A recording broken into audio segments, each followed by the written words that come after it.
Hey, we are back with the Toro CCR 3650 snowblower. This thing definitely punches above its weight class. However, there are pieces on it that will break. This piece in particular is the scraper that goes underneath the blades there. So we got to replace this. I ordered a new one from Amazon. It was about $12 to $15. I don't recall. However, there is a link below. So if you need this piece, it will work with your 3650 and an assortment of other Toro machines. So anyway, I'm Kevin. This is the Project Cave. This repair is super simple. It's 3 nuts and bolts. Open those up, pop the old piece off, pop the new piece on, and put the nuts and bolts back together. You are good to go. And that is awesome because we are expecting another 6 inches of snow in the next 24 hours. So let's get to fixing this thing, get it running so we can handle the snow.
Okay, all the bolts are out, old piece is off, new one is ready to go on.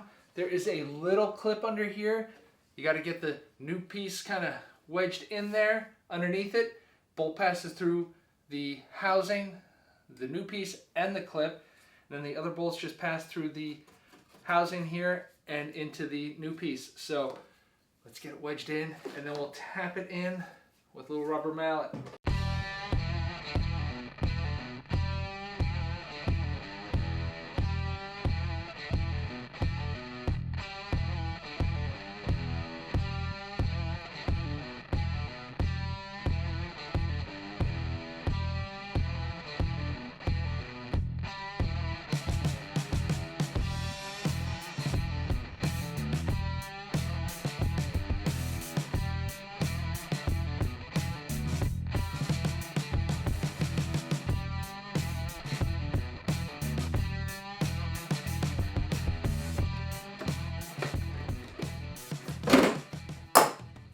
All right, the pieces on this thing is ready to start throwing the snow again.